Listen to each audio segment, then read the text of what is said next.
So when I first started 3D, whenever I was on Instagram, I'd always sort of see these really cool ground close-up textures that artists would make, and it would usually either be of like concrete, rocks, but they were really cool. They were usually like quite wet and like had a lot of reflections, a lot of detail, and it took me a long time to sort of figure out how to actually make those. But I thought I might quickly do a recording today to show you guys, because it's something I wish I would have had when I first started. So I've kind of selected out some sort of a couple of textures from Quixel.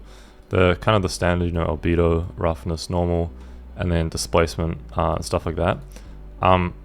This doesn't really matter. You can sort of, depending on what you're trying to make, which if it's like concrete, if it's rocks, you can kind of pick whatever, and you can find some good ones that give you a really nice result and sort of save them. That's what I really sort of do.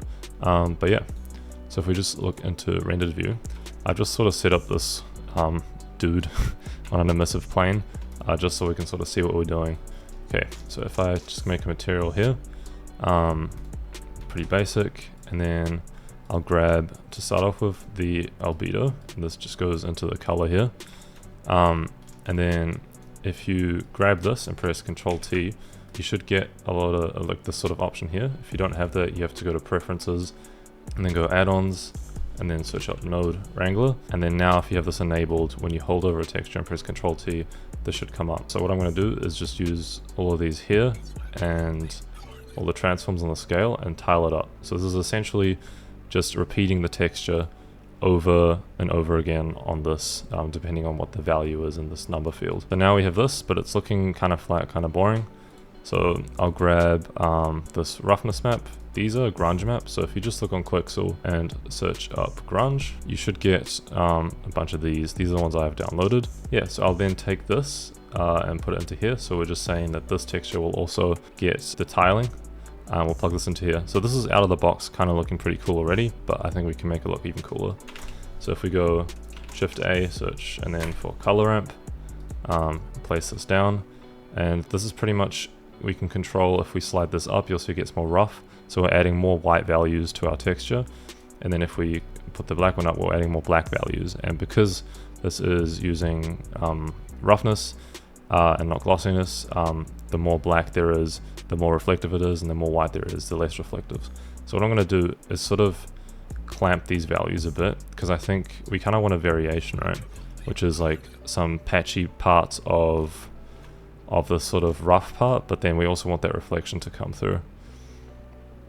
So something like this is pretty cool, I think. You kind of get like both, and it's a really nice sort of detail. Also another thing is switch this to non-color. Should have probably done this beforehand, but this is the right way for Blender to read these roughness maps. It'll just mean you get more detail, essentially. Yeah, cool. So then the next part is the normal.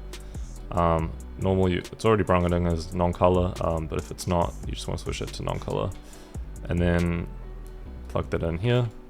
Well, actually for this one I might want a different amount of tiling, so I'm going to press Ctrl T, so this gets its own set of tiling values. And I'm going to search for normal map, and then put this into the color and normal.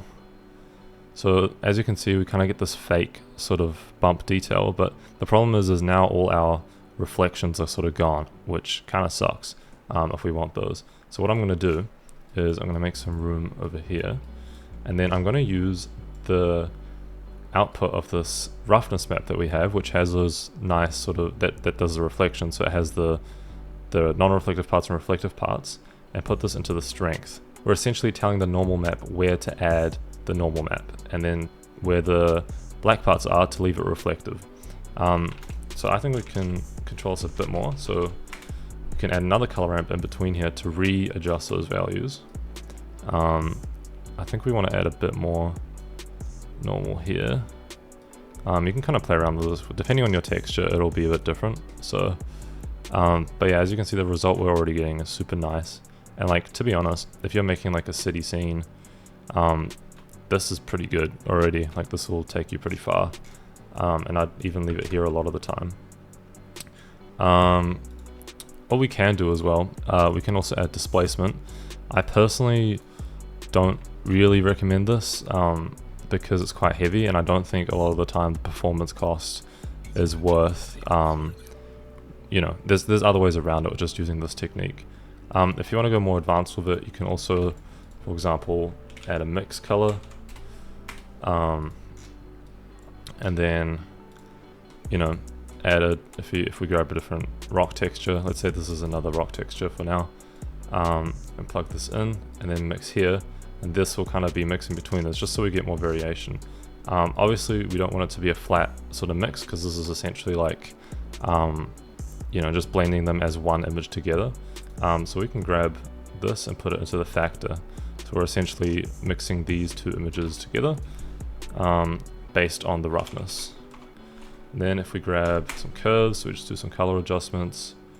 We can make one of them more dark and one of them more light.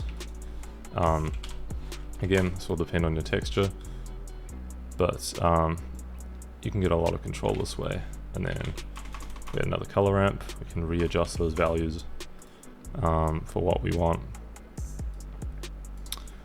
But yeah, that's pretty much it. This is how you get those juicy sort of concrete textures.